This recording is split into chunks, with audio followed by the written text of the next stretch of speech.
What's up, guys? Spencer here from the editing room. Unfortunately, this podcast went on for about 3.5 hours, and there was a lot that I had to cut in order to make this a more watchable length. We had a lot of really good books and series that we talked about, and I want to make sure that they get the proper credit that they deserve. So I'll make a list of them in the description below. And if you guys would like to see the discussions for the ones that didn't make the final cut, just let us know, and I'll post those parts of the video at a later date. Other than that, please enjoy our final podcast episode for 2021. Thank you for watching, and we'll see you in the new year.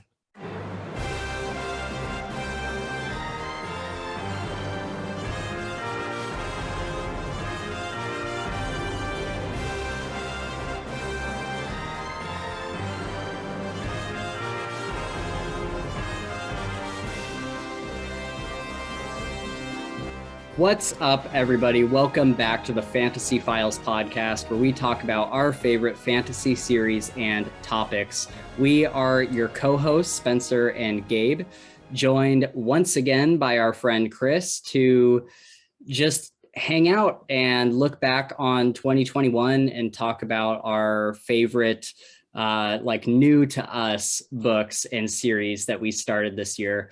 And also just to really celebrate our first year as a podcast and look back on the growth of the channel and the awesome time that we've had together talking about the things we love. Before we get started, we would really appreciate it if you would hit those like and subscribe buttons down below on YouTube. And remember that you can also follow us on Twitter at Files Fantasy, or just look up Fantasy Files Podcast in the search. All right, so basically what we'll do is just kind of chat for a while about some of our favorites from this year, both series and individual books, many of which Chris hasn't read. So this will also work as us giving recommendations to Chris in a lot of ways. For each book, we'll spend just a couple minutes talking about why we enjoyed it, completely spoiler-free. And then at the very end, we'll rank our top 3 favorite individual books of the year for each person. So feel free to chime in on any book, you guys, regardless of whether you read it this year or last year or whatever. But your top 3 have to be books that you read this year. Since Chris has a real life and thus has fewer total books read, I'll start with 2 that I read recently, and both of you guys can chime in with any questions or comments or anything like that if you want to. So I just read this book called Empire of the Vampire by J. Kristoff. Actually the same guy that wrote Nevernight, now that I think about it. Oh. And man, it's so funny because so this came out, I want to say 2 months ago, and I put it off and everybody was raving about it. And I kept putting it off because look at this cover. Pretty badass. I mean, Gabe thinks it's badass. I think it looks cool, dude. Spencer thinks it's cliche or something. Yeah. I feel like the cover does not do it any favors. I haven't read it, so I wouldn't know that. Well, so the book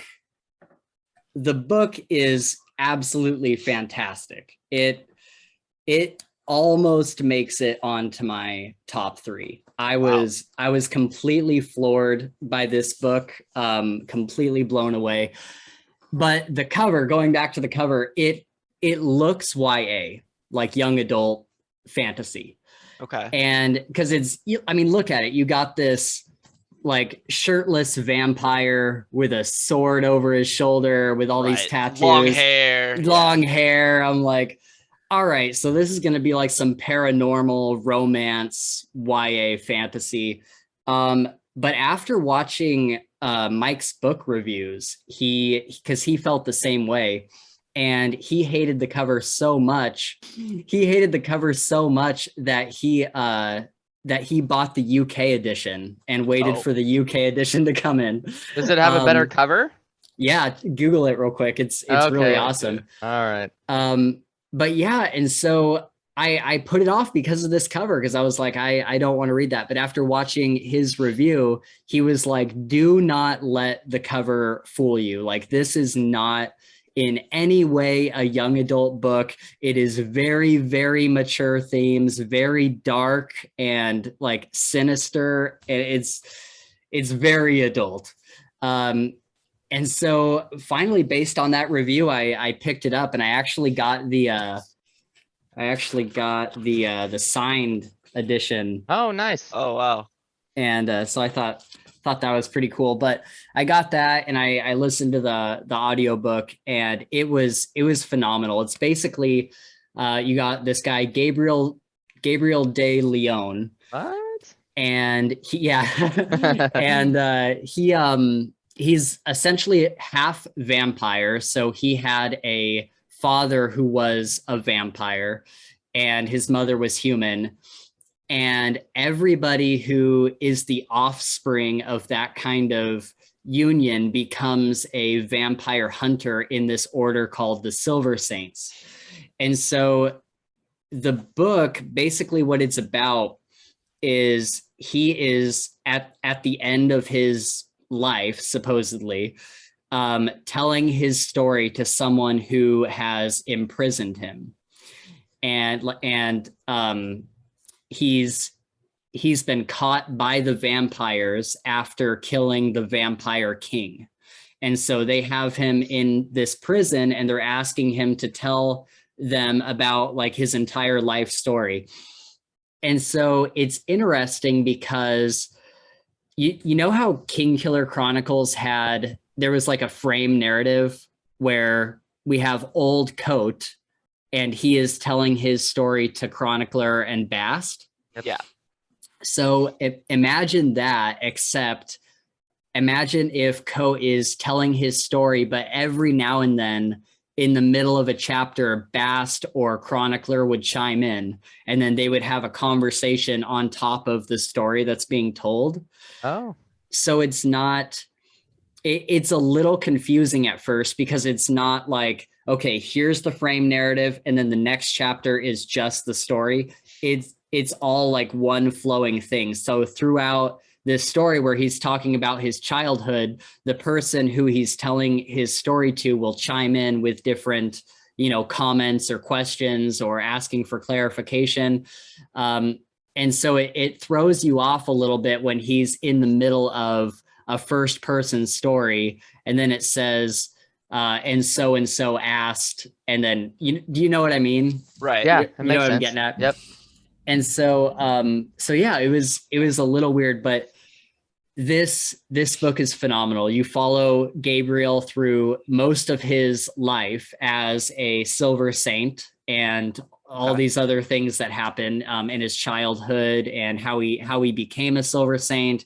And he's known as like the very best. Like he is the best there ever was. And so you're kind of like Kingkiller, from the beginning that he is like this legend, and you're listening to this story of him becoming this like incredible myth legend kind of person. And it was phenomenal, man. It never got boring. It never really dragged. There was always something happening. And then the very last, I would say, the last act of this book, I would say that there's probably like 6 acts, and the very last part of this book was one of the most like surprising and action-packed books that I've ever read. Wow. And it just completely floored me. It is very long. It is, I think the audiobook was 30 something hours. It's not longer than The Name of the Wind, though. Through that, it's right? Not. Yeah. Yeah. The wind's like 43 hours or something like that. So that kind of leads to my next point. It's as long as Name of the Wind or, Wise Man's Fear or whatever, but it is going at such a breakneck pace throughout the whole book, and thing after thing after thing after thing is happening. Mm-hmm. and you start to feel exhausted, and just because there's so much that is happening over such a long period of time. And that is probably the main reason why it's not in my top 3.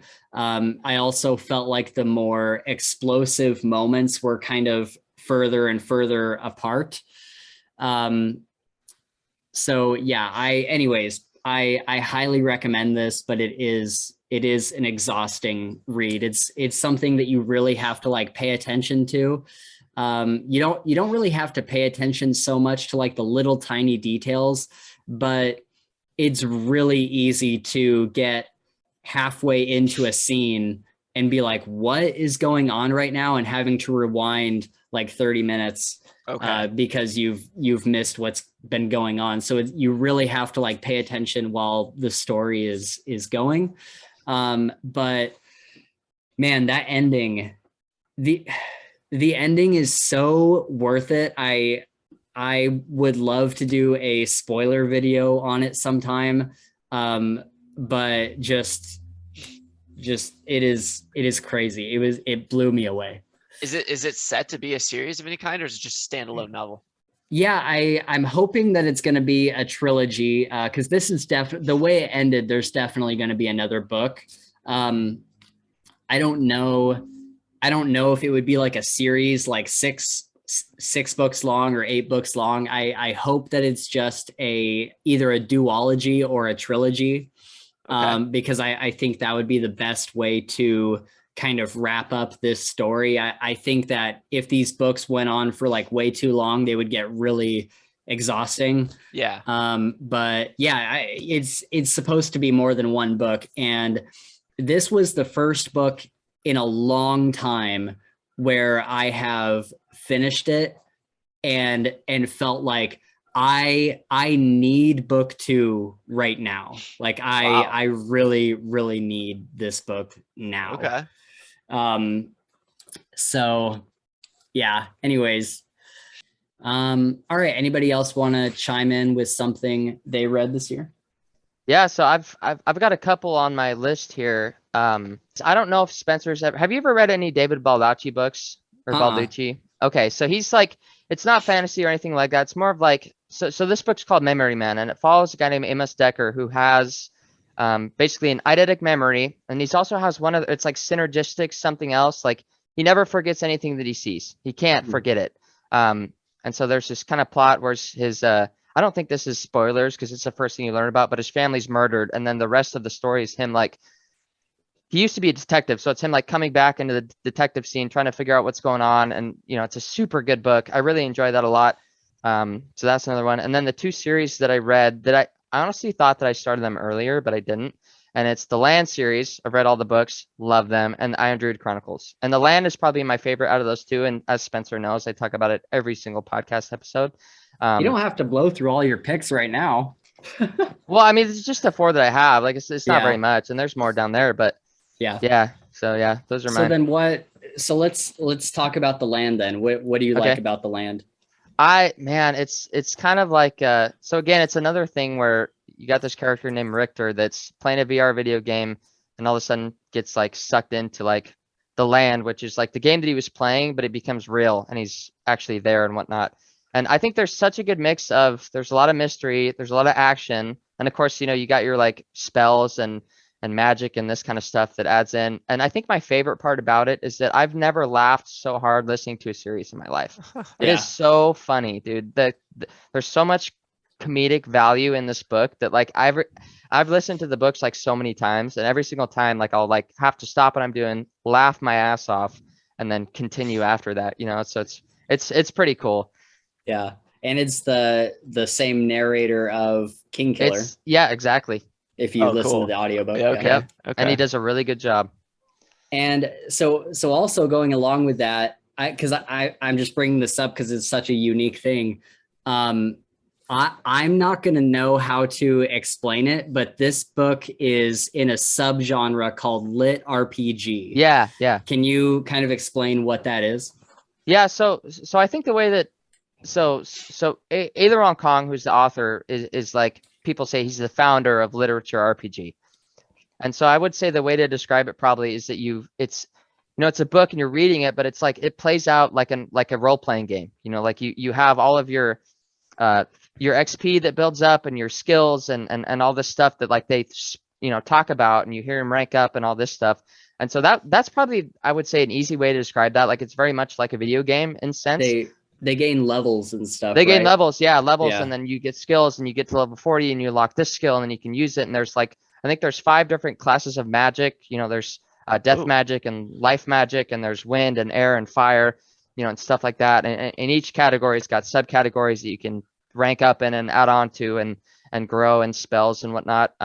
So yeah, I mean, it really, really reads like a video game, but it does it in such a way that it's not like, because I remember Spencer, you had the thing, is it like, do they like talk about XP and they're like, oh, you just earned 27,000 XP, this and that. And that does happen, but they do it in such a way where you're like, you know what, it adds to it's fuel to the fire. Like it just adds onto it, makes it better.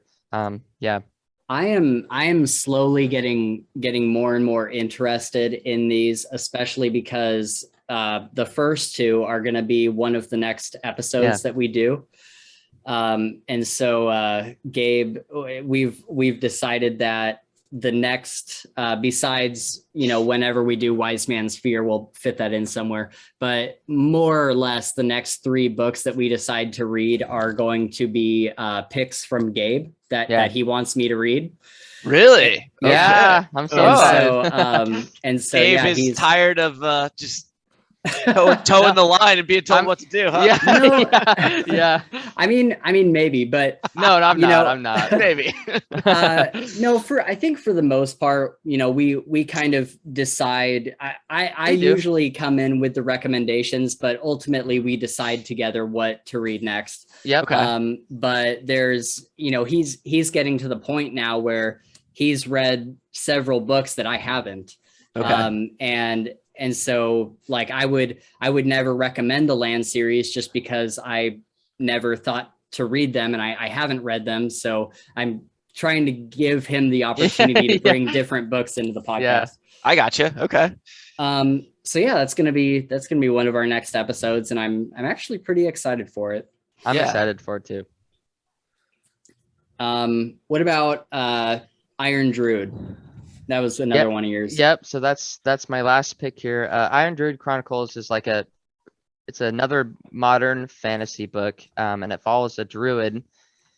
And basically what a druid is he's like 2,000 years old or 2,500 years old, something. He survived so long. And so it's got a lot of Nordic gods, like roots. Like you've got there's Thor, like Nordic, right? Yeah. Yep. Okay. Norse mythology.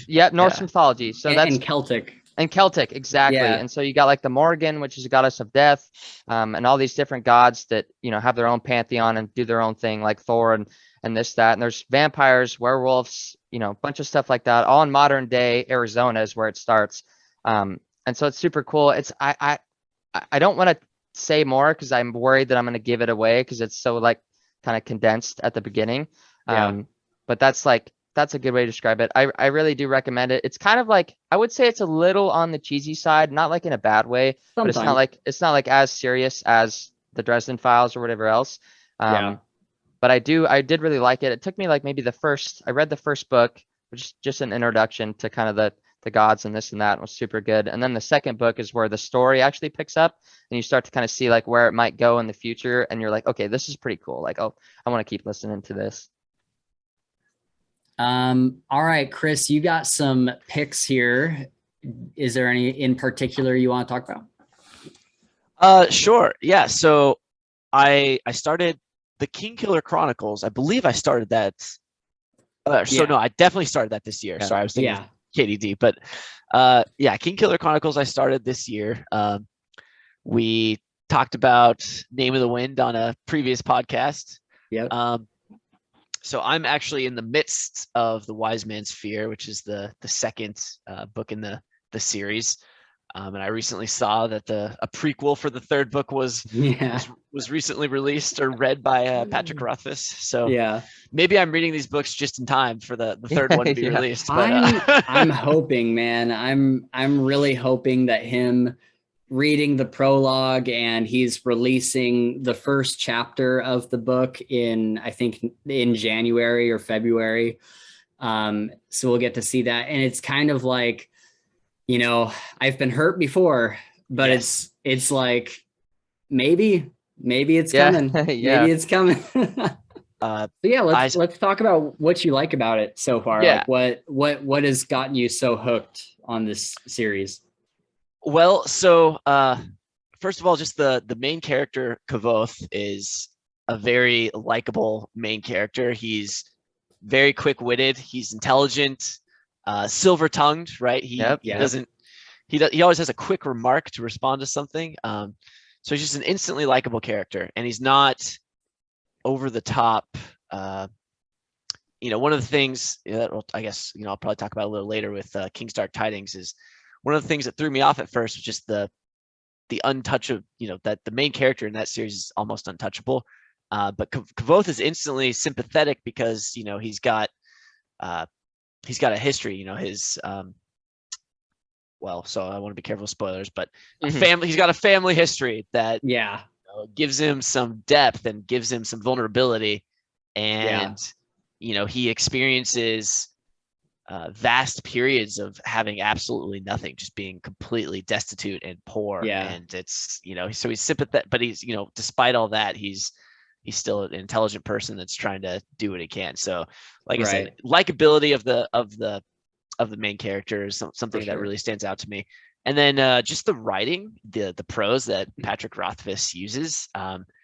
There are so many paragraphs or sentences in that book that are just beautiful, and just like the metaphors that he uses to describe people, relationships. It's just it's really amazing. Like poetry. It is. It is. In a lot of ways. I love it. And then another thing I really love is the inclusion of music. There's a big emphasis on music in these novels, and I love that. Like again, one of the things about Kavoth is he's a musician at heart, and he's lost unless he can play his lute. He loves music. It's part of who he is, and I think that's just a cool thing that I haven't encountered too often in books, especially like fantasy and science. I guess I read more science fiction, so it's you don't usually there's not really a lot of instruments. It's I mean, it's not really necessary, but it's like a cool thing to have an emphasis on, I think. Definitely. So that's something I'm really enjoying. I am reading second, as I said, Wise Man's Fear, finishing it this winter break. Ooh, nice. And then I'll be looking for recommendations to start the new year off. There you go. So I'm sure we'll get to that later. Just hit Spencer up. He's got 1 billion of them. I have some ideas. Okay. But yeah, those have been probably my favorite of this year to wrap up the year. Is okay. Cool. What about should we all talk about the Expanse real quick, since I think we've all read at least some Expanse this year? Yep. Yeah, I've read the Cibola Bird, which is that the fourth one? Yeah. I think that's where I stopped too. I'm pretty sure that's where I ended. Okay. Or not ended it, but just moved on to something else. Yeah. Right. Yeah. So I think I picked up Leviathan Wakes on Chris's recommendation. You did, yeah. And man, it was such a good decision. I really had no idea what to expect. And I had kept saying, like, I'm in the mood for something that reminds me of the Outer Worlds video game, because I had just finished the Outer Worlds, and I'm like, I want something about like mercenaries on a spaceship. They're all a team, and there's a little bit of humor, and they're going through space to different planets. And when I started the Expanse, I got to the end of that first book, and I'm like, this is exactly what I was looking for. And so I don't know if it necessarily makes it into my like top 3 for the year, but it is certainly one of my favorite new series that I have read this year.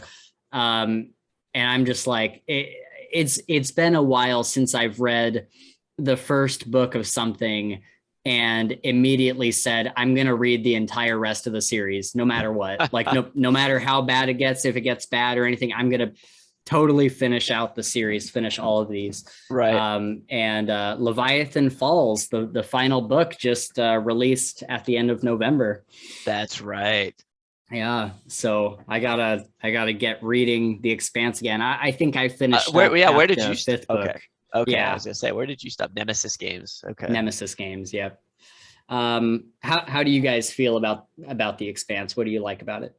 And I kind of had the same feeling as you did. I didn't base it off of Outer Worlds or anything, but I was definitely in the mood for something not fantasy, I guess would be a good way to describe it, like a little more sci-fi and kind of that. And at first, it took me maybe 5 or 6 hours of the first book to really like settle down and get into it. And then after that, it was off to the races. It's so good. I love the whole space, you have Earth, but then it's not, you don't just have Earth, you got Mars and you got the belt and you got all these other places that like in reality could seem feasible, 300 years from now or whatever else, Right. which I really enjoyed. And I love, my favorite parts are the space combat, like when they're all in their ship and they're communicating and things are happening and you're hearing them talk and stuff.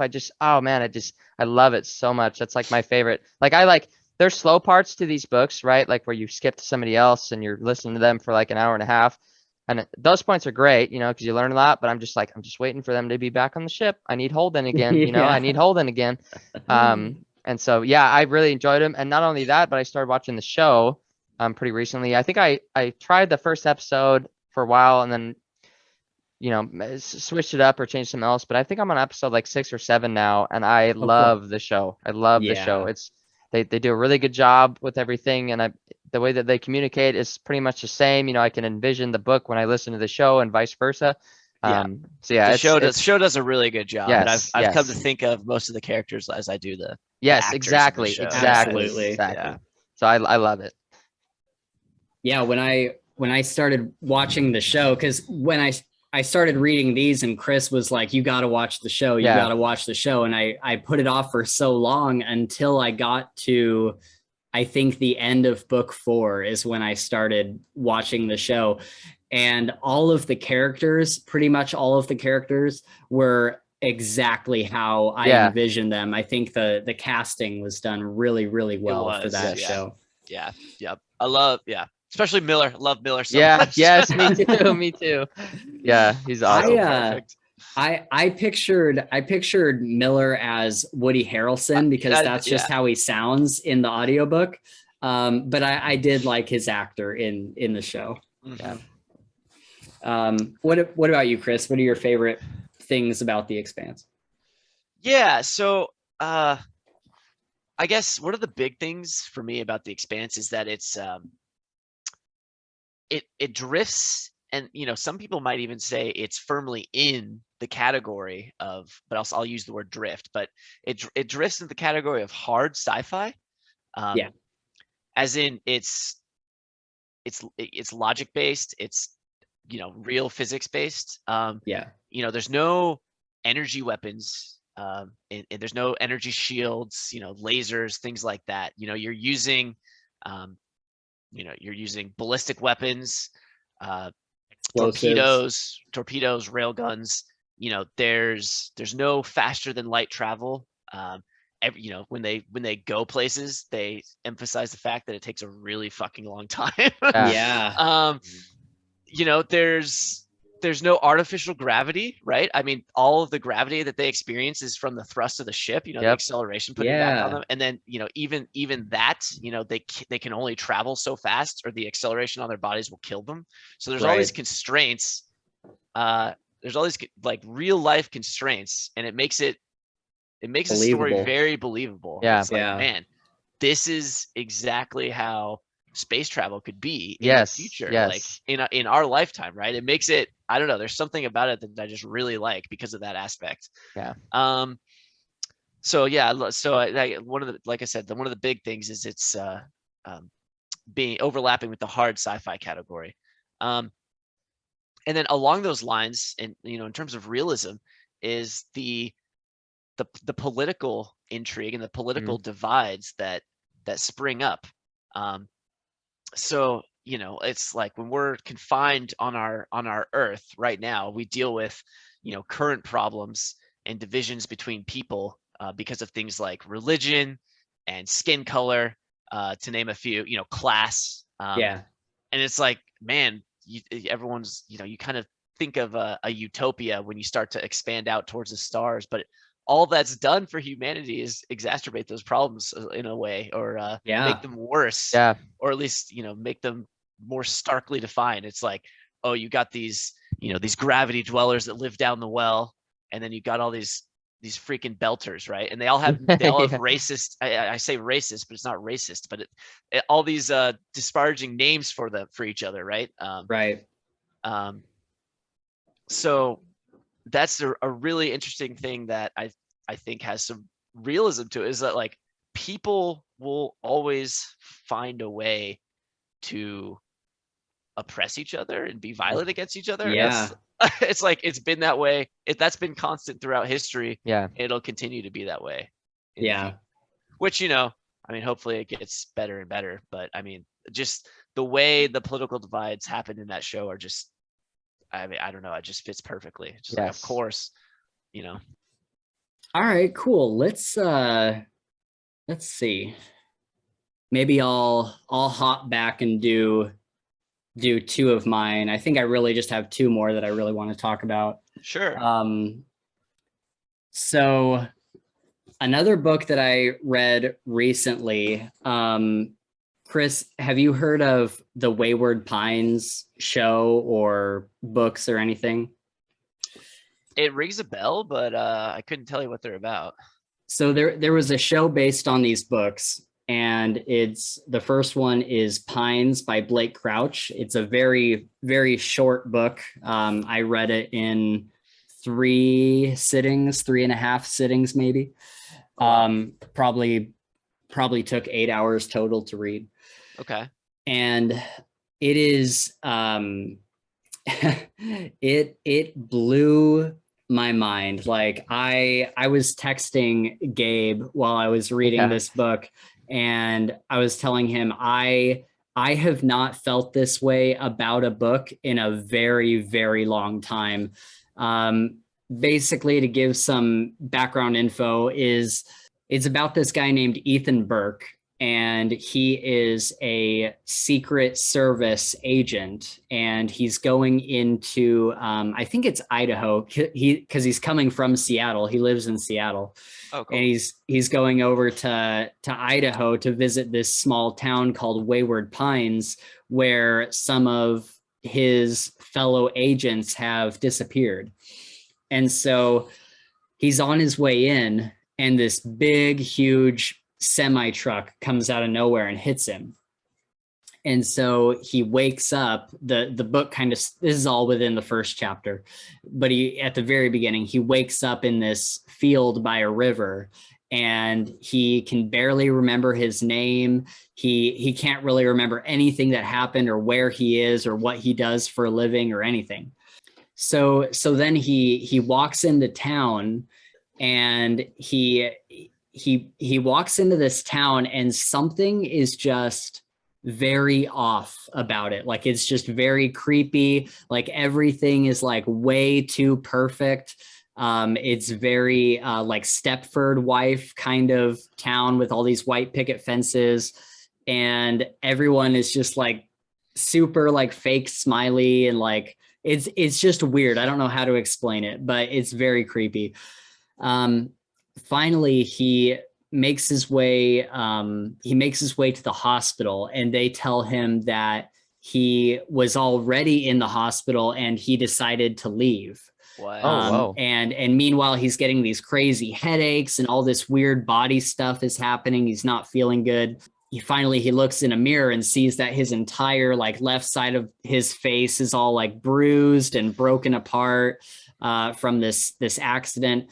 And so anyway, he kind of goes down this rabbit hole of trying to figure out, because he was with somebody on his way in. He was with his partner, and he can't find his partner anywhere. He can't find his car. He can't find his identification or his wallet or anything. And he starts to get the feeling that people in this town are keeping secrets from him and that there is something bigger at play. And then, you know, he starts to meet people that kind of slip him a little bit of info as to what's going on. And man, I was not expecting anything that happened in this book. It was so jaw-droppingly insane, just the things that happen, and everything that happens comes so far out of left field that I don't think anybody could possibly predict what is going on in this book. Wow. And then by the end of it, you're just left like, I didn't have the feeling of like, I need to read the second one right away, because I did go and buy the whole trilogy after I read this. Yeah. But I'm like, you know, I'm gonna save that for when I need to have like a palate cleanser in between big fantasy books or something. Yeah. But at the end of the book, I was left with this like, just like this giant sense of dread, just like this, oh my God, like just this, I don't know how to describe this feeling. Dude, it is so good. And from what I've seen, the audiobook is pretty good. I think it's like 8 hours long, the audiobook. So you actually read the print edition then? Yeah, I read the printed edition. Yeah. And man, I cannot recommend it enough. I was telling Gabe, I have not felt this way about a book in a very long time.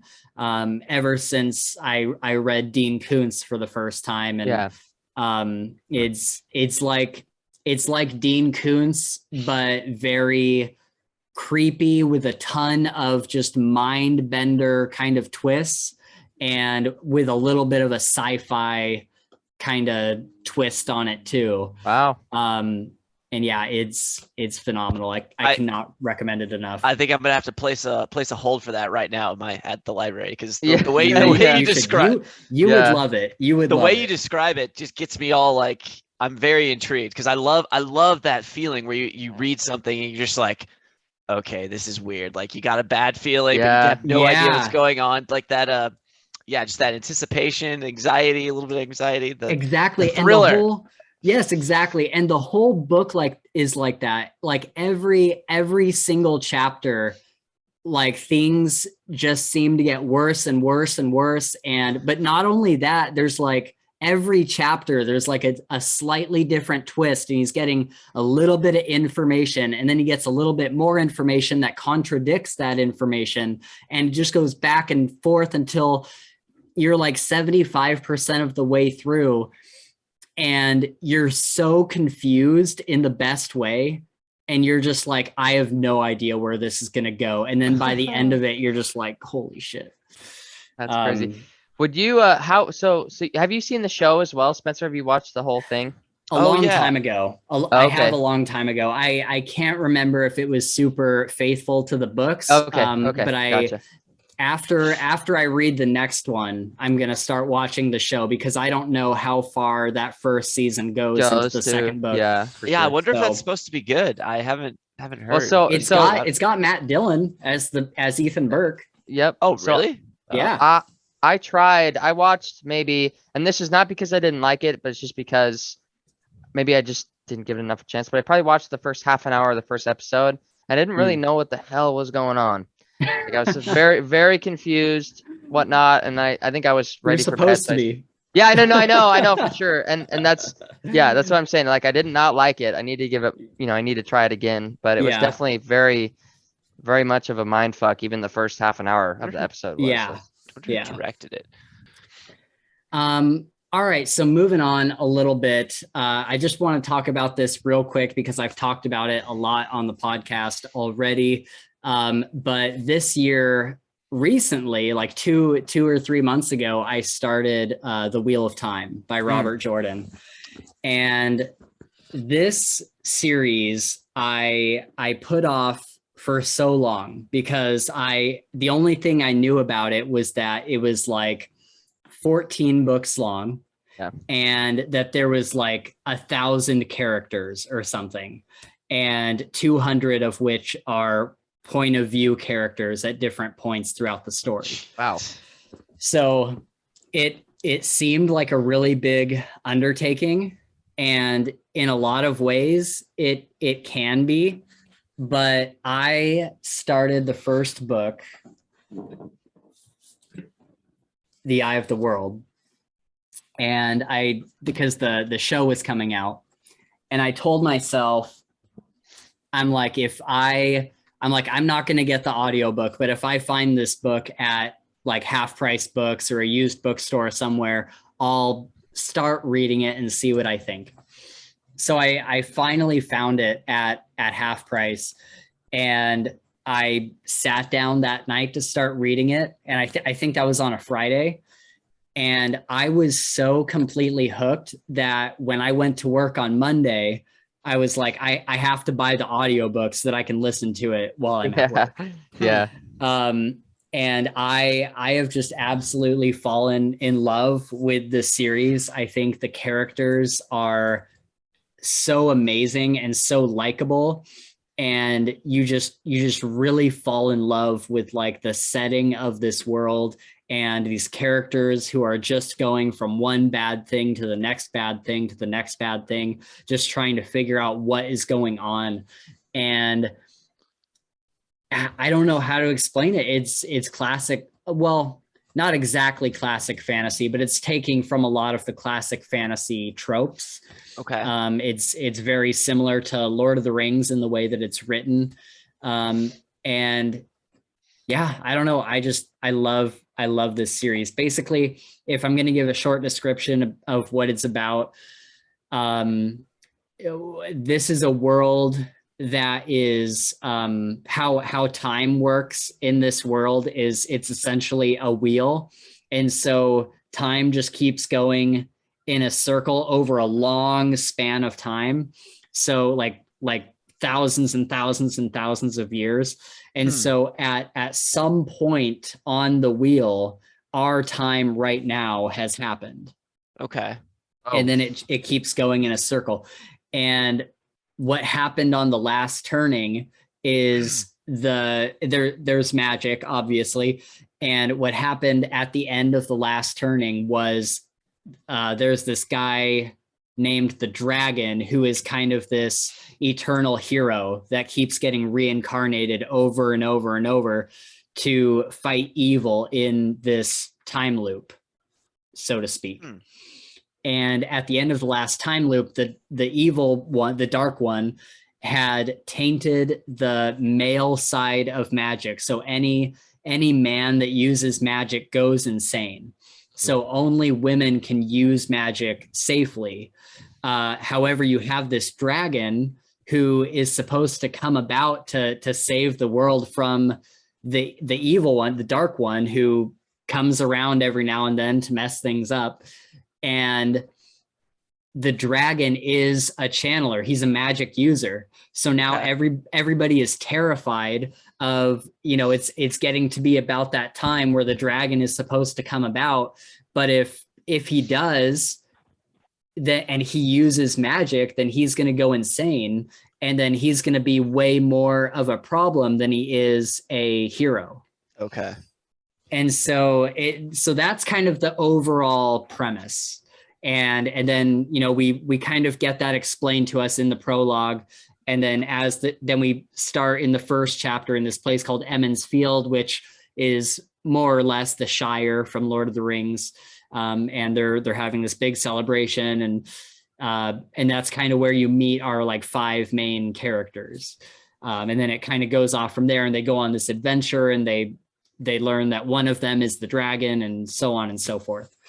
But yeah, I have completely fallen head over heels for this series. I think it is so charming and so endearing. And I just got the 4th book. I need to get it on Audible so I can listen at work.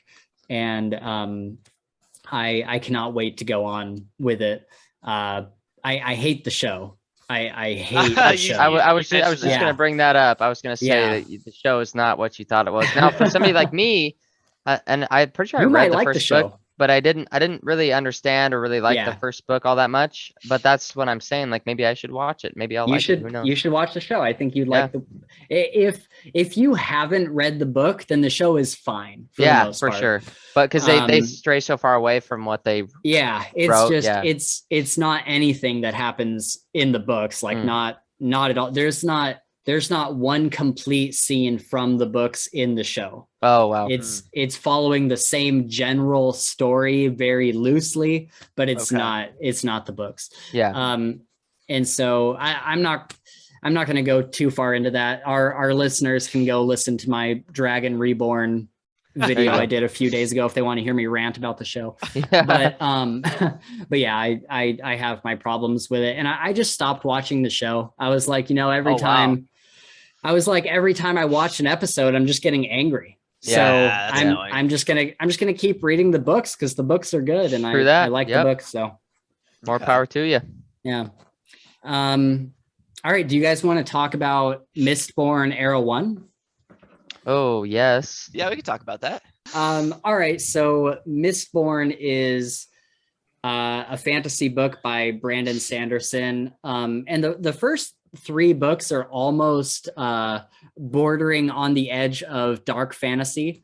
It explores some really mature themes and some dark themes. We start by seeing Kelsier, but Vin is who we really start following. And she's kind of this gutter rat kind of person. She's a thief, and she gets taken into the company of Kelsier. And little by little, she kind of finds out that she can use magic. And then Kelsier fills her in on him wanting to kill the Lord Ruler, who is kind of the tyrant of this world. And what I think is so interesting about this world is it's essentially a fantasy version of Earth. However, there's all these crazy things that are going wrong. We have the Lord Ruler who cannot die. Nobody has been able to kill him. He's essentially a living god. And then we have these mists that come at night, and they completely like blind people from being able to, for more or less, they blind people who walk around in them. And people are scared of the mists because they believe that there's ghosts out in the mists and stuff. Right. Highly superstitious of the mists. Yeah. Highly superstitious. There's ash that falls from the sky and collects in these things called the ash mounds. Climate change, right? Yeah, climate change. Exactly. Exactly. And yeah, I don't know what else to say about it. The whole book is about them trying to take down this Lord Ruler. Yeah. But I think one of the most interesting things about this whole series is just the mystery that goes along with it. Yes. Because in the first book, you see these things at face value. And after reading a million other fantasy books, it's like, okay, these things are the way they are just because it's this world and that's why they're there. I wasn't expecting any more explanation for the mists or for the ash falling or why we have this living god as a dictator. But it slowly starts kind of unfurling those mysteries.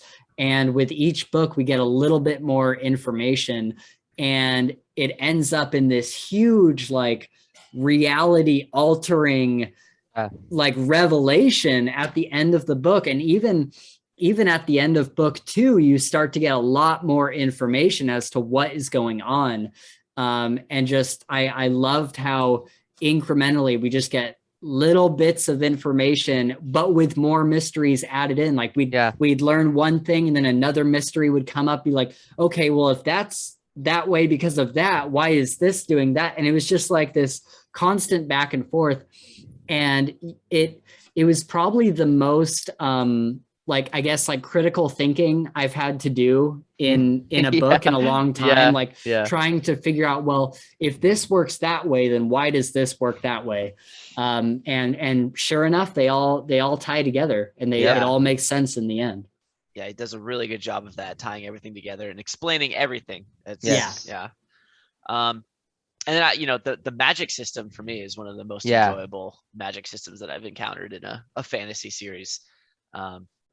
I guess they consume metals. That's sort of the whole thing about the magic system in Mistborn, is consuming different types of metals to get certain abilities. And then generally, right, and Spencer, you can correct me if I screw this up, but generally, if someone has that ability, they can only consume one type of metal, and only use that one ability. But the thing about Mistborn is that they can consume all the metals, and therefore have all the abilities that each metal affords, and so they're ultra powerful because of that. And I love the magic system because of, one, how well it's explained, and a second, because of the logic to it. And I say logic, you're like, it's magic, there's no logic, but it's like, you could put all of these magic rules like into a matrix and like have everything just like line up perfectly. It's like, okay, this does this, and then these do this. It's like there's just very set rules to it, and the rules are followed. It's like it's almost like a law of physics. The magic system is set up. Exactly. It's cool. I like that. There's no hand wavy stuff like in other books where it's like, okay, that's kind of BS, but there's no plot convenient magic. Right, exactly. The Deus Ex Machina or whatever. Exactly. What about you, Gabe? Anything to add on Mistborn? I think both of you covered exactly what I was kind of thinking. I too love the magic system, and the concept is wonderful, but I would totally agree with Chris in the sense that the science that they impart into the magic system, where every reaction has an equal and opposite reaction, just like he said, laws of physics type things all take play, and when they're pushing and pulling and all this stuff, they have to equal out their weight and do this and balance and all this stuff, which is really, really cool way to like incorporate something very real into somewhat of a non-real magic system. So I really enjoy that. And then, just like you said, Spencer, the mystery, man, the mystery is just wild. Like that it really is insane. Exactly. And it was so drawing and so powerful when you start. They give you this little tidbit, and you get a little bit, and you think about it, and you're like, okay, and then you get a little bit more, and you start to piece together this thing in your head. Mind you, when I read it, I was way off. Like when the ending happened, I was way wrong about it. But it was so much fun to like try and like piece together this mystery in your own mind while the book is going, and you're reading and listening to it and getting more information and stuff. So it was that, that's on my top 3. It's a really, really awesome series. Era 1 is. I haven't read Era 2, but Era 1's incredible. I'm thinking Era 2 might be on the agenda for 2022. I would agree. I would agree. All right. So Chris, do you wanna you read Lies of Locke Lamora for the first time this year? Do you want to talk about like what you liked about it and stuff? Yeah, I can do that.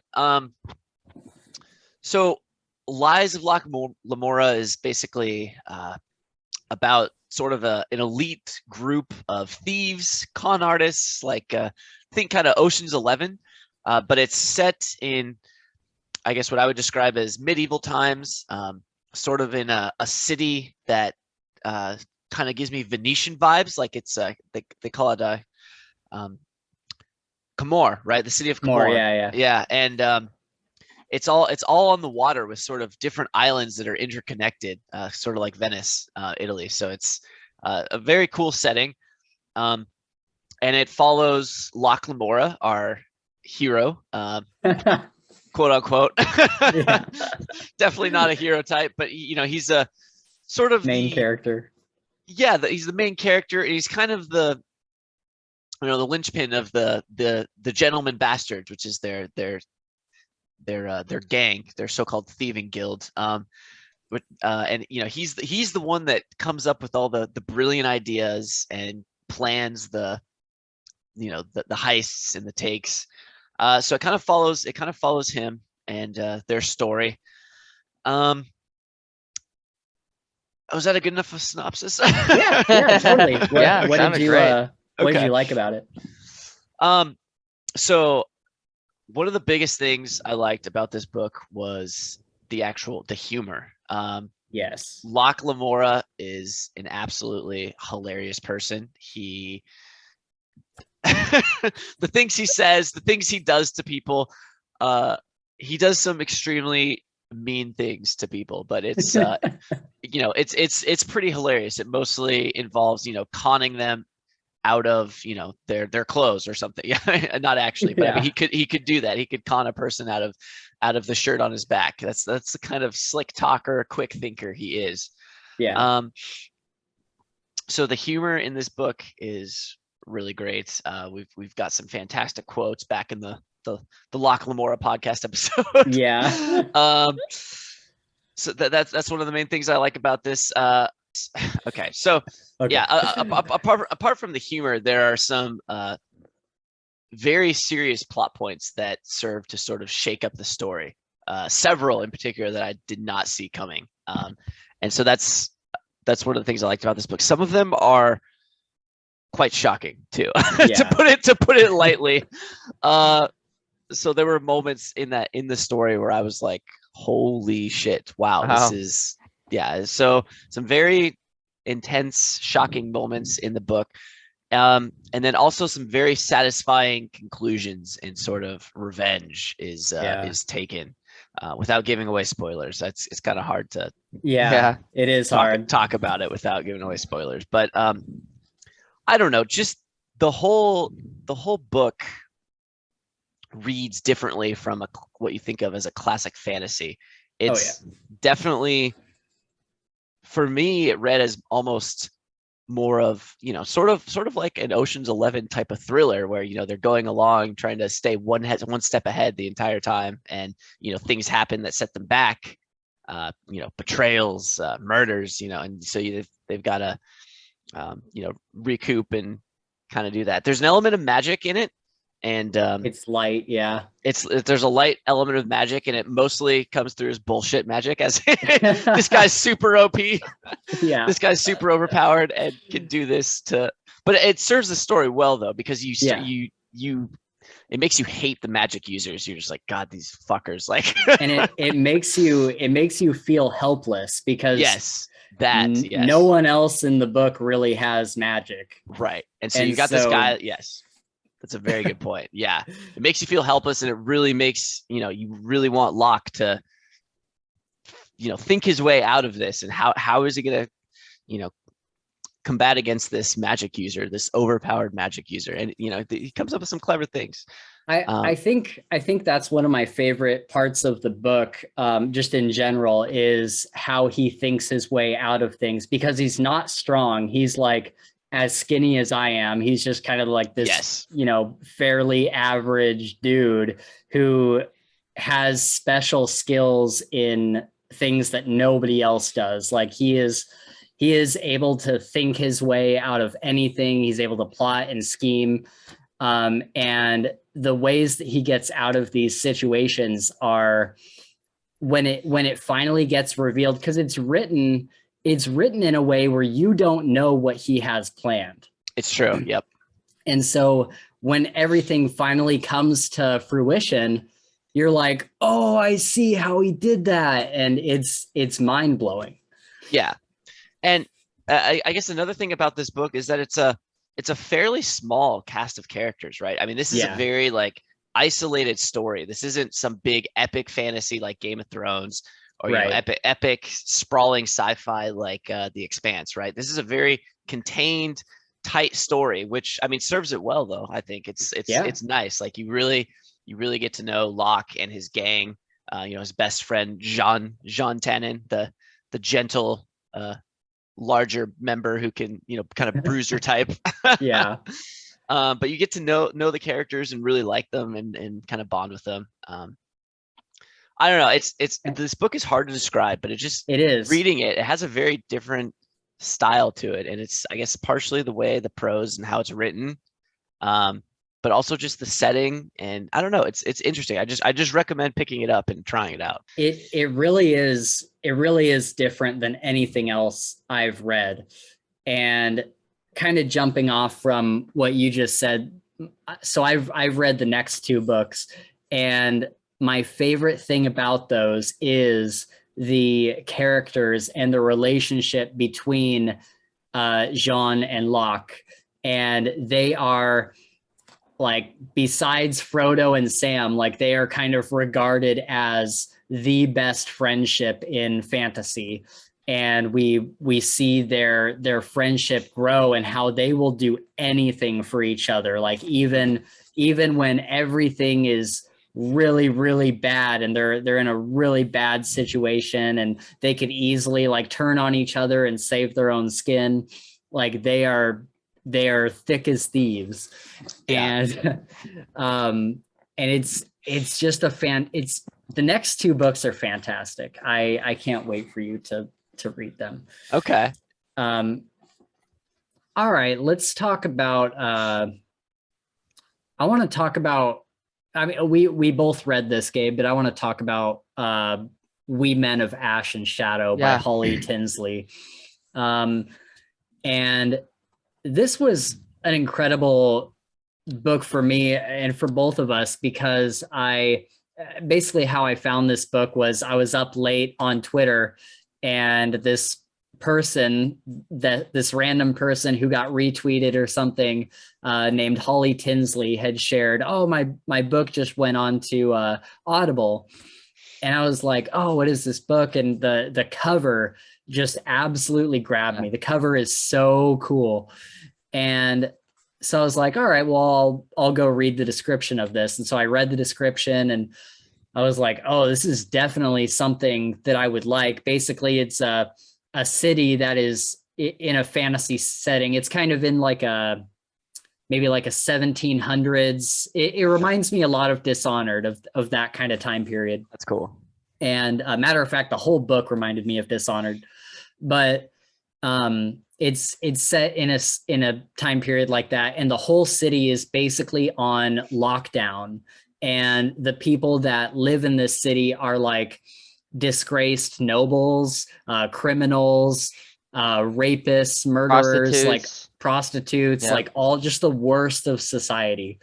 And or not in every case, but on the grand scale, it's like the worst people are in the city locked in together.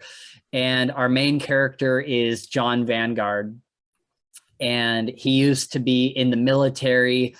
Something went really wrong at the end of his time in the military. We don't really know what that is until later in the book. But he's got like this really shadowy past. And he is a mercenary for hire to one of the biggest, like basically like the ruling criminal guy, you know what I mean? Like basically like the biggest crime boss. He's like this mercenary for him. And he has this really cool ability where, you know, it's never said explicitly whether he can control it or not, but 99% of the time, people just don't see him. Like he's just not like noticed. And so anytime, you know, a rival criminal or a traitor or something needs to die, he gets dispatched to take care of them. And he lives in the bathroom of a brothel. He sleeps in the bathtub.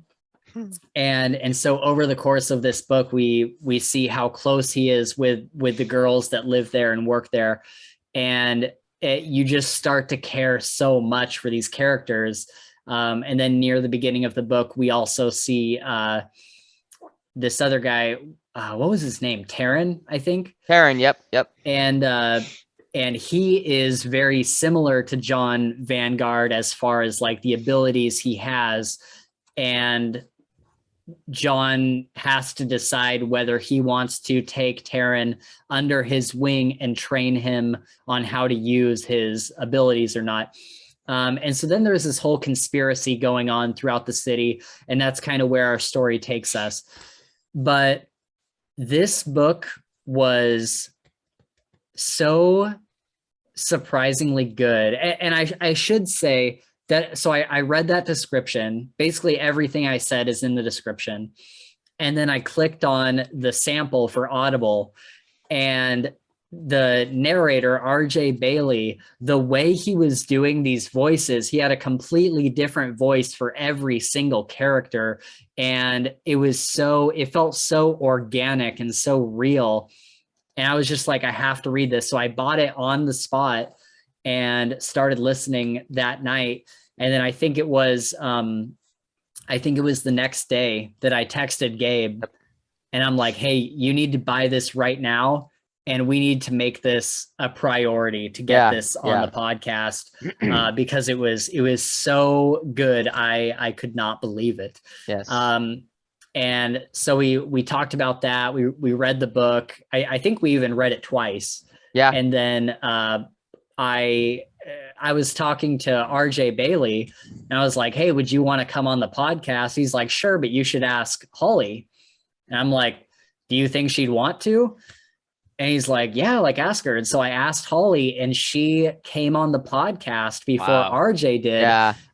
So we got to have this awesome half spoiler-free interview with her, just asking about how she became an author and her writing process and all this stuff. And then we sat down for another hour or so and talked about spoilers for the book. And it was like, she had been doing interviews, but she hadn't been able to discuss spoilers. So this was like the first time that she had been able to really talk about the book in depth about all these spoilery things.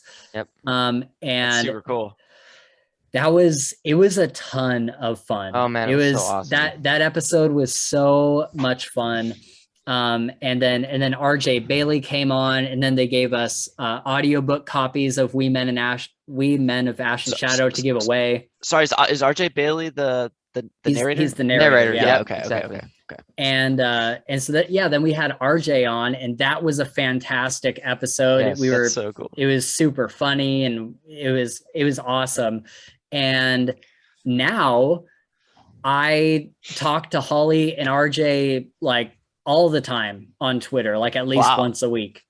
And so it's kind of this crazy thing where we all just like became friends, and she's gonna put my dog into the next book. Yes. She's gonna write. Are you serious? Yeah, dude. She's gonna immortalize Hank. She's gonna immortalize Hank in her next book. And yeah, it's just been this whole experience that's just been wild. And so anyways, I really, really loved that book. Yep. Chris, bouncing back to you, do you want to talk about King's Dark Tidings and just kind of your initial, like, because Gabe and I both read this like a year ago, but you just read it this year.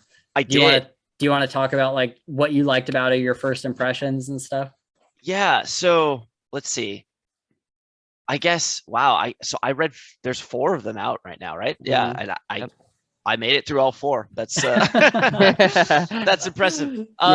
This series grew on me, but it was something I was very skeptical of at first. I don't know. I don't know if you guys immediately took a liking to it, but I Spencer, I thought so. Yeah. Spencer recommended it to me. Free the Darkness is the first one, and I started listening to the audiobook, and it was sort of actually I think that was one of the first novels that I've listened to via audiobook format. First fiction novels. I usually listen to like nonfiction stuff on audiobook, but so that was kind of my first fiction audiobook, and I was liking it, but I had some reservations about the main character, how overpowered he was. And then some of the women characters were insufferable, like so infuriating. I was like, I cannot take this. What's her name? Raylan comes to mind. Raylan, for sure.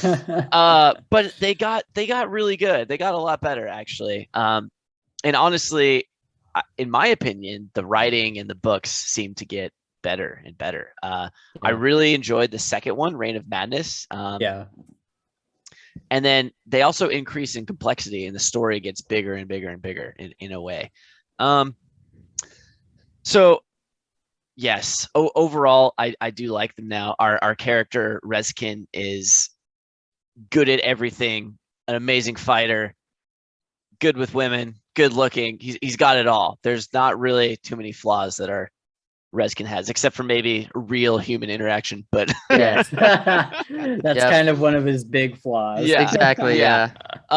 So sometimes it's a little bit difficult to like Rezkin. Sometimes because you're just like, okay, guy. Like this guy's like a god. Mm-hmm. Yeah. Mm-hmm.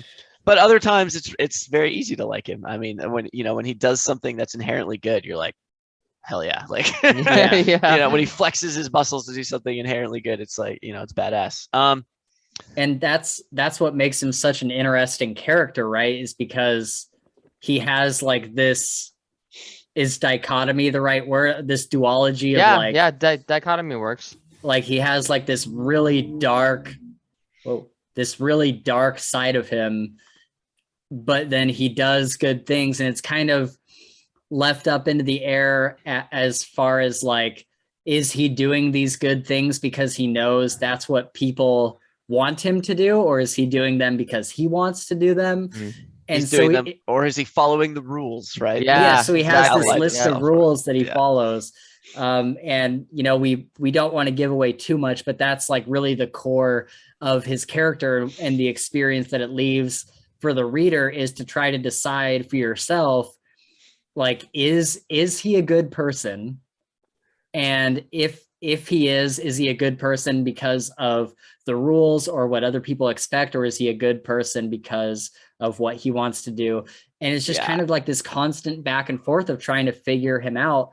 And in a lot of ways, we don't, like, nobody really knows who Rezkin really is at his core, including the reader. Mm-hmm. And so anyway, that's what I like about his character. Yeah, and we had a really interesting conversation about this we did. You guys should go check out our episode on King's Dark Tidings. I'll link it right over there. Yeah. All right, Gabe, let's talk about the Greenbone Saga, because we had a lot of Greenbone Saga experiences recently. Certainly. So do you want to talk about like what the book's about and what you like about it? You should say Greenbone Saga surprises is more like what's happened lately. Yeah, man, the Greenbone Saga is it's such a cool, the initial idea of the way that Fonda has set this up is so cool. You're in the city of Jonloon, right? And you've got these kind of leading clans. They call them clans. There's the No Peak clan, and then you got the Mountain clan. There's several subsidiary clans that kind of, ally with one or the other and whatnot. And so really, like, what the story's about is kind of this like battle for control of kind of political, political like power or areas that they're trying to control and whatnot. But within that, the clans are set up. You got the pillar, who starts off to be Kalan, who's the pillar, and then you got Kalhilo, who is the Hearne, which is basically right below the pillar, and then who's the Weatherman. But so you got the pillar, Hearne, Weatherman. The Weatherman deals with the business aspect of all the stuff. The Hearne is kind of like the enforcer, and the pillar's like the president, right? The ultimate authority. And this is all set in like more or less modern day. Yeah, modern day, exactly. Okay. And so, but with that said, in Jonloon, the power that's kind of created these clans or whatever is jade. And so jade is basically, it's the rock, the mineral jade. But Jonloon, to the right bloodline, like if somebody touches jade or has jade, it gives them these basically powers, right? Like it's an energy, it's magic that these people can use off this jade. And there's so much I could talk about jade. Like it's kind of like a drug in a sense. Like if you use too much of it, you'll go kind of crazy and you'll get the itches. If you don't use enough, it's not enough or whatever else.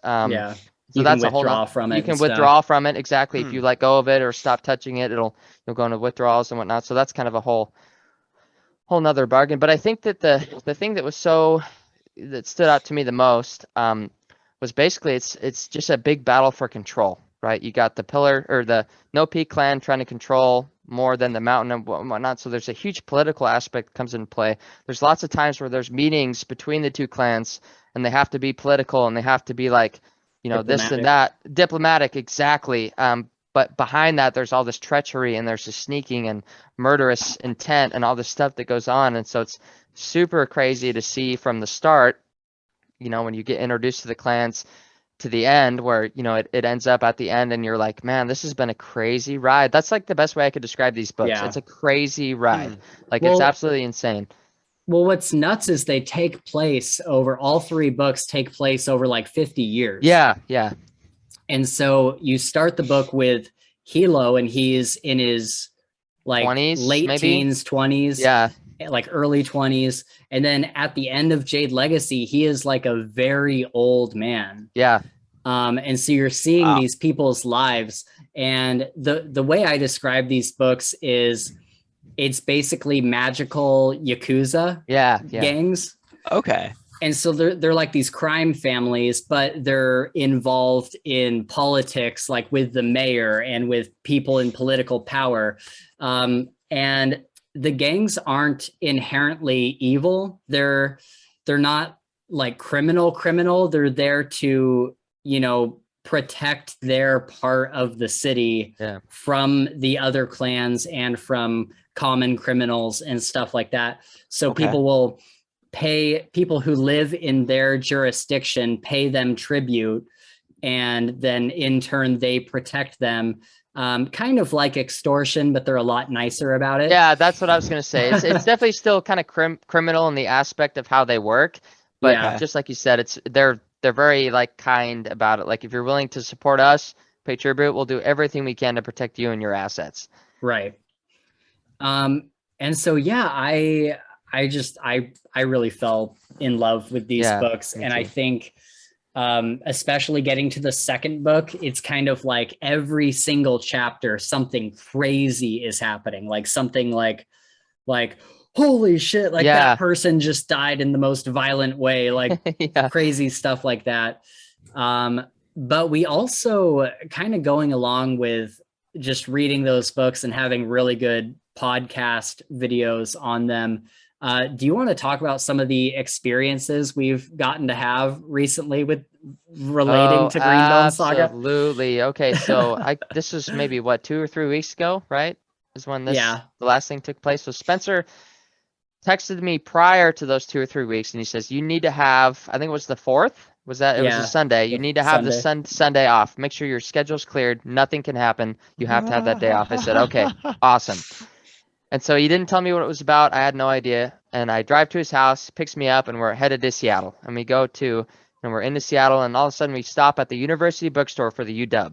And Jade Legacy had just come out. Just came out, like yesterday. Yeah, exactly. And so we're there, and we have to wait a little while. And in my head, I'm just thinking, I'm like, what could this be? What could this be? And so Spencer gives me a kind of a gift thing, and it's got, a signed copy of Jade Legacy. It's got it's got a signed copy of Scythe. Okay, yeah. And then, Scythe. And then it's got the Dresden Jade Files. Legacy physical copy. Okay, that's what I meant. Yeah. Yeah. And so anyways, we're waiting here, and Spencer's like, all right, it's time. Let's go inside. And so I start to walk in, and then I see there's somebody sitting there. She's got her books in front of her and the table, and there's people lined up. And I look at her, and I was like, dude, you've got to be kidding me. Like, there's no way that this is true. Sure enough, we get down there, and it's Fonda Lee signing copies of her book, talking to people and whatnot. And so I was shook. I had no idea, I did not know what was going on here. Yeah, I was, dude. I was really freaking out. Spencer, wild. I was super surprised. I was very excited. And so we get down there, and we, it's our turn up, and we talk to her and take a picture, and she's super down to earth, awesome lady. I get a sticker and everything else. It was just a really cool experience, man. Go ahead. I was just gonna say she talked to us for 15 minutes. Yeah. And there's a line behind us, and when we walked up, I had talked to her a little bit on Twitter because I was trying to get her onto the podcast, but she's like, "Oh no, I'm gonna be at Comic-Con that weekend." And I was like, okay. And then I found out that she's going to be at this bookstore. She's going to go from Comic-Con to this bookstore. And And so I had only had like this very small interaction with her, and she was like, I can give you guys some codes, some free copies of the book if you'd like to give it away on your podcast. I was like, okay. And so then as we're walking up to her, I had this whole thing in my head. I was going to be like, hey, I'm Spencer. We talked a little bit on Twitter, like we're the Fantasy Files podcast. This is, my fellow co-host Gabe. But we walk up, like the guy in front of us leaves, and she turns and looks at us. She goes, oh, it's Spencer and Gabe from the Fantasy Files. Yeah. Wow. And I was like, It's so cool, dude. It's so cool. She knew. That It was was awesome. so nuts. I was like, how do you meet hundreds of people? How do you remember us? Yep. Super awesome. But that just goes to show how cool she is and how much she cares about her fans. And even the people that were in front of us in line, she took that amount of time with them too. And gave them the attention and time to ask her questions and talk about the book and stuff. And so she was just incredibly cool. Super awesome. All right, so real quick, I want to talk about the Lightbringer saga, because this is a series that Gabe and I got into this year. By Brent Weeks, who is the same author of the Night Angel trilogy, which is another one of my all-time favorites. But I guess to give a little description, basically from the beginning, we kind of follow this boy named Kip. And he's kind of a nobody from this town of nobodies, and kind of falls into Gavin Giles' company through a series of events. And Gavin Guile is the Prism. Man, I don't know how much else I can say on it other than most of the first book is kind of this war against these people who have gone colorblind. So if you use magic too much, you'll break this thing in your eye called a halo, and you'll basically go crazy if you try to use magic. And so essentially the war is against the magic users and the people who have broken their halo, and they're fighting for dominance. That's a super simplistic way to tell. There's so much that happens. It's so hard to describe what happens in that book. Well, I guess, why should I read the Lightbringer series? I mean, I what's the main draw? Okay, so the magic system, if you like the Mistborn magic system, it's very much like that, where like if you like everybody has a certain like color spectrum that they can operate on. Okay. And then if you're out in the world and you see green, you can draw green in and then use it. Yeah, okay. And that is interesting. That is an interesting premise. All of these colors work together like Legos, and they kind of stack and operate in a certain way. So like if you have like a green cart, you make a cart out of green, and then you have blue wheels, you could use orange to lubricate those wheels. And so like all these things like work together, and all the colors get mixed in together in very different ways that produce different results.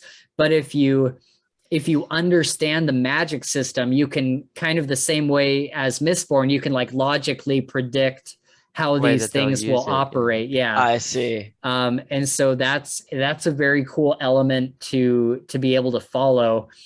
I think the overall story, honestly, it's not so much the plot, the overall plot that gets me. It's like specific plot points throughout the book that really hook me. Like and it all kind of comes from these characters that you really fall in love with. Yeah. Because there's points where your characters are in like really, really, really, really bad situations. And you're just like literally in the second book, I was on the edge of my seat Okay. Like, oh my God, like, please just survive. Like, please just get out of this. Okay. And so it's really the characters and kind of the plot points that follow them that get them to where they are that are the real hook. The overall plot is pretty vague. Yeah. And it's not there's no real like there is a big plot, but it's not by far not the most important thing in the books.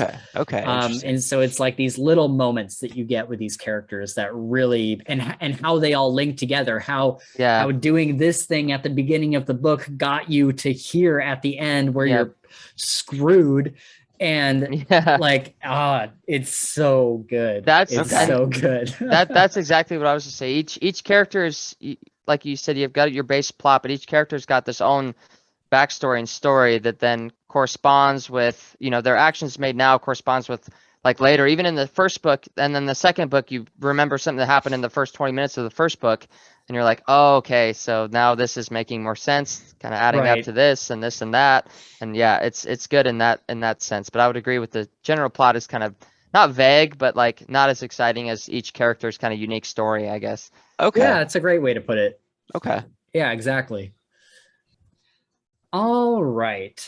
Well, I think that's pretty much all we're going to talk about as far as discussing books in full.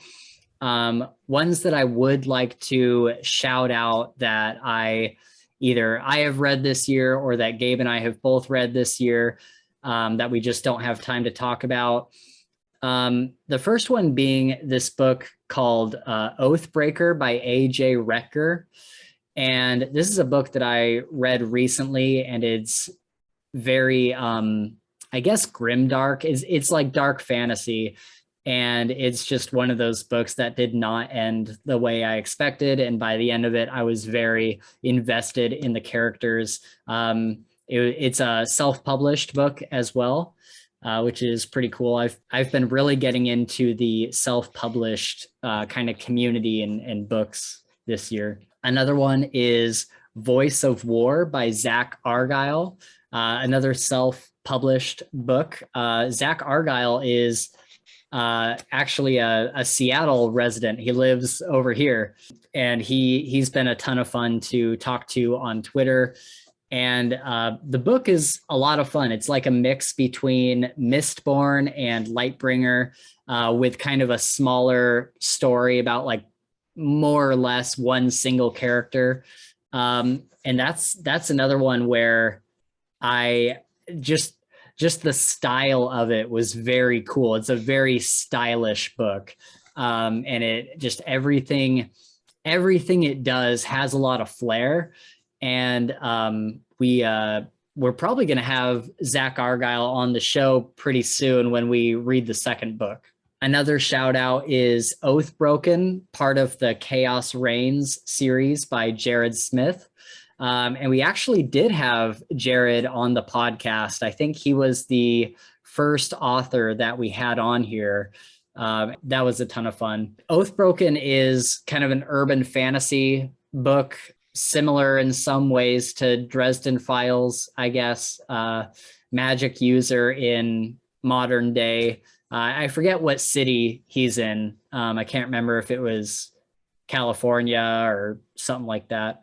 But yeah, that was another one where, by the end of it, you're just like really attached to the characters, and the ending was really surprising, and I'm definitely eager to see what the next one has in store. Definitely check out our Jared Smith episode. It'll be over there somewhere. I'll link it. All right, I think that's pretty much all I got for last minute shout outs. Do we want to go into our top 3 favorites of the year? Sure, let's do it. All right, why don't we start with you, Gabe? Okay, awesome. So in my number 3 slot would be Mistborn Era 1, and it would be the final book in the Era 1, basically, before they started the new era. And the reason why is because, and we talked about prior, this book sets up so much mystery and so many questions and like knowledge that you don't quite have, but you're starting to kind of understand and grasp. Seeing all of it play off in the third book, the stuff that happened in the other two was just phenomenal. It was just really exciting to like start to understand like, some of the stuff that you see in the first book and the second book, like it's slowly, even halfway through the third book, it starts to make sense. And you're like starting to understand that at the end, it's like this huge mind-boggling mind fuck is basically how I will describe that. Like it was a big mind fuck. Yeah. And so that was super awesome. Second on my list for this year would be the Greenbones Saga. And I would probably say that the first book was probably my favorite out of the three. Mind you, they're all incredible, but the first book, I think sets up, your knowledge of the way that the clans work and everything so well. And you're introduced to these characters, Hilo and Lon and the Weatherman and all this stuff. And I just really enjoyed the initial like kind of onslaught of learning how this works, what this is, how people go, the political influences and rivalries and all that was super cool. So that would probably be my number two. And then my number one series book specifically was The Land, and it was probably The Land Raiders. In this book, you start to see kind of the enemies of the village that Richter is part of start to coalesce, and this entire book is about kind of battling, defeating, overcoming this huge trial where everything seems like destitute, like in your head, like there's no way this is going to happen, right? Like it's going to be bad. And then watching kind of this battle take place and how he deals with everything and how the village fares and all this was just super, super exciting. So your number three is Hero of Ages. Number two is Jade City. And number one is The Land Raiders. You got it. Awesome.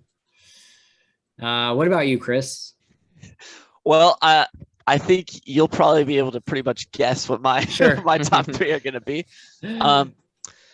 Starting with number three, it's going to have to be book 2 of King's Dark Tidings. Okay. It was actually I had a hard time. Yes, Reign of Madness, book 2, Reign of Madness. It was between book 2 and book 4 actually. So Reign of Madness and Kingdoms and Chaos. But in the end, I decided to pick book 2 as my number 3. I really liked the setting. Yeah, I really liked the setting, the whole King's Tournament setting.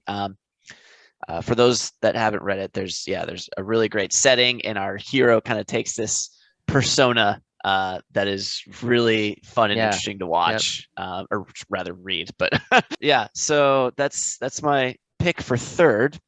Second is going to be The Lies of Locke Lamora. Kind of already went over why I like that book. Again, it's really hilarious. It'll make you laugh out loud. The action in it is great, and there's some very satisfying revenge stories, plot points, and just again some shocking things that will leave your mouth open. So and then number 1 is Name of the Wind. Nice. The very first book in the Kingkiller Chronicles. Yeah. And the reason, I guess the simplest reason that it's number 1 is that I haven't been this excited about a fantasy series in a long time. Like it's like when I was reading this book, I was just like, I love it. This is fantastic. Yeah. You just get into it so easily, and I'm really excited to see where the series goes. So I didn't consider the second book, for this list because I haven't finished it yet. So sure. Yeah, I am so absolutely hyped that you are hyped on Kingkiller. Yes. Because it's definitely one of our favorites, and I just love hearing you talk about it because you're so excited about it. I love that. I'm excited to delve into the theories once I finish the second book. I've already looked a little bit without spoilers, but it's dangerous. It's dangerous to do. It is. Yeah. All right. So for me, my number 3 read for this year is The Blinding Knife by Brent Weeks. Like I said, I was absolutely floored by that book, and I'm not like just using a figure of speech when I'm saying it had me on the edge of my seat the entire book. Like it literally, like there were moments where I was like literally just like, oh my God. And it it was just a phenomenal second entry into this series, and I am so excited to read the next one sometime next year whenever we can get to it. My second pick is Pines by Blake Crouch. This again, I have not felt this way about a book in a very long time. That it made me feel so many emotions, and it was also the same kind of thing as The Blinding Knife, where I was literally like on the edge of my seat, and I'd be reading it late at night. And it's one of those books where, you know, people use this phrase like, oh, it's a page turner, but like it really is. Like I couldn't stop turning pages, and I would get to the end of a chapter and it would be like 2:00 in the morning. Wow. And I'd be like, I can't, I have to keep going. Yeah. And so while I was reading that book, there was a couple nights where I was up until like 3 or 4 in the morning reading it, just burning through it because it's so addicting. And then I don't have the physical copy for this book, but my final book, my number one for 2021 is We Men of Ash and Shadow by Holly Tinsley. Nice. Wow. Nice. This is a book that took me by complete surprise in some ways. In some ways it didn't, because as soon as I saw this book, I just had this feeling like I am really gonna like this book.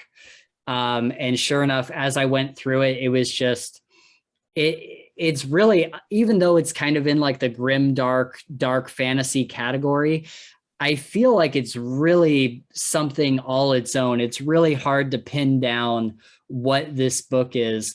And I just enjoyed every single moment.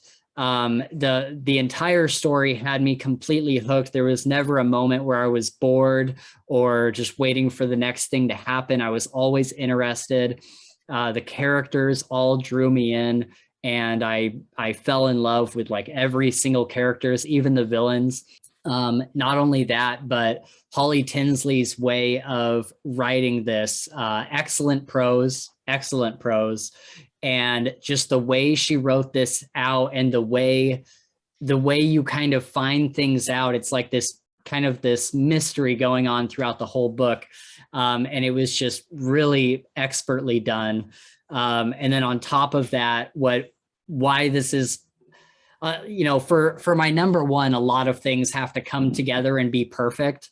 And I think the icing on the cake was R.J. Bailey's portrayal of all these characters, his narration in this book. It is easily one of the best narrations that I've heard, next to like Nick Podell. Yeah. Wow. And it was incredible. Like even just his inflections and the way he would say certain words and the way he would, you know, say certain sentences is like, that sounds like how it would really sound. It doesn't sound like it's being read to me. And it just felt very real and believable. And then on top of that, just the experience of having both of them on the podcast and being able to talk to them in depth about these books and find out even more about the books than I would have ever known by just reading it. Yep. And that was such a awesome experience. And, you know, that's really what lands it at my number one spot. All right. So last question before we leave. What are you guys looking forward to reading or discussing next year, whether it's on the podcast or not?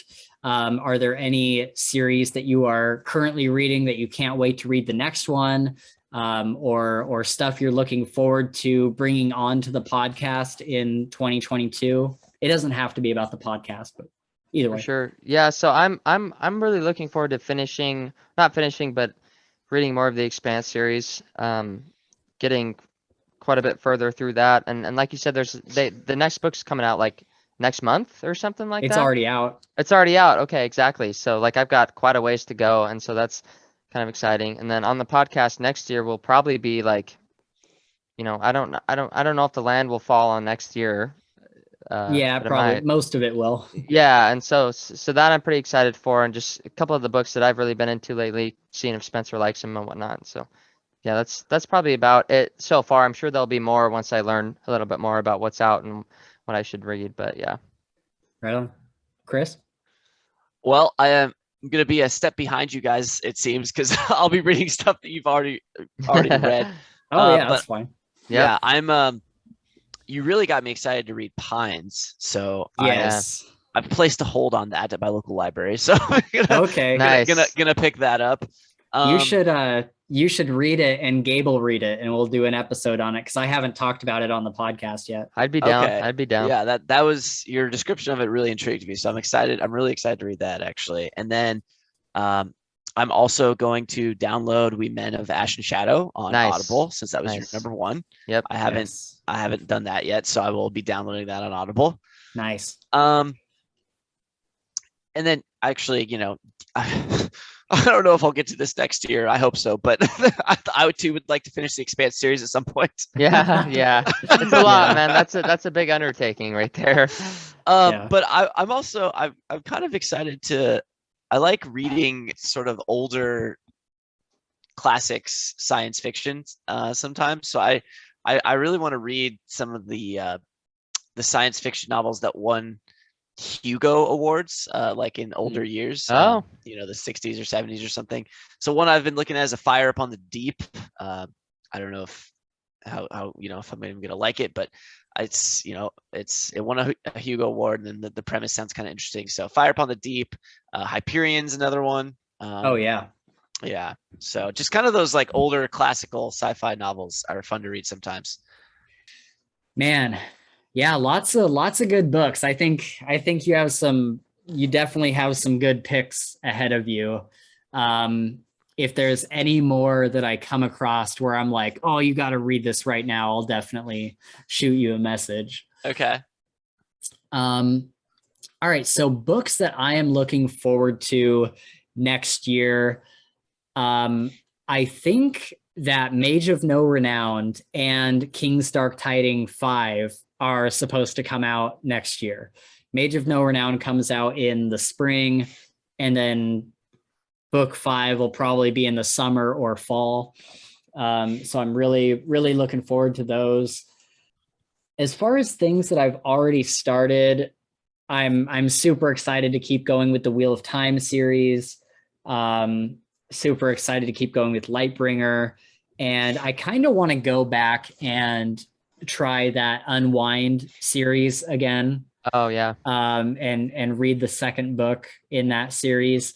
Because I liked the first book a lot, but it was just really, really heavy. It was really, really dark. And so it was hard to immediately go on to the second one, but I do want to give that a shot in the next year. And then, like I said, I'm definitely excited for the podcast. I don't know when we'll do it next year, but probably sometime early-ish next year, March or something. We'll probably go through the Night Angel trilogy. But yeah, I'm super excited to jump back into that trilogy, because every time I've read that trilogy, you just get more and more out of it, because there's so much foreshadowing. And then by the end, you're making all these connections, like on a reread, you're making all these connections you never made before. And so I absolutely adore that series every time I read it. So I'm super excited to get that on the podcast and be able to dive into those. All right. Well, that is pretty much going to wrap us up for this episode, but I just want to take a moment to really look back on the first year of our podcast and the ton of fun that we've had bringing you guys fantasy and sci-fi related content. We are definitely a very small channel, but I would have never expected the things that we've been able to do in the last year. And really, it's all thanks to you guys who are watching our content. We went from initially posting videos once a month to now posting once a week or more because of the engagement we saw on episodes and the wonderful supportive community over on Twitter. And I just want to use this opportunity to thank you guys who have been watching our content this last year, or even if you're here for the first time, thank you for taking the time to listen to us hang out and discuss our favorite books. Every single view is so appreciated. I never really expected anyone to watch our content. It was just something that Gabe and I wanted to do so that we could have kind of a designated time to talk about the books that we were reading. And it's really turned into so much more than that. Also, a big thank you to the Twitter book community who have been super supportive.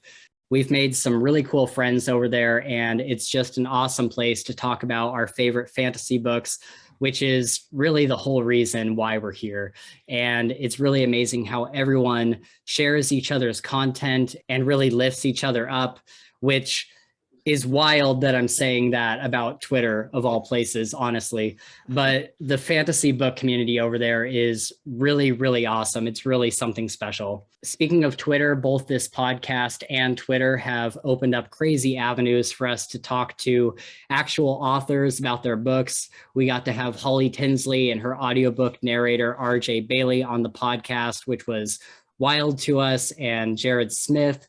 And they've all become really good friends of ours through Twitter and this podcast. That's also how we got to talk to Fonda Lee, and she donated the Greenbone Saga codes for us to do the giveaway, plus all of the other author interactions that we've been able to have through the podcast. So thank you to all the authors who have been super cool to us and taken the time to chat with us. It really, really makes our day when you do that.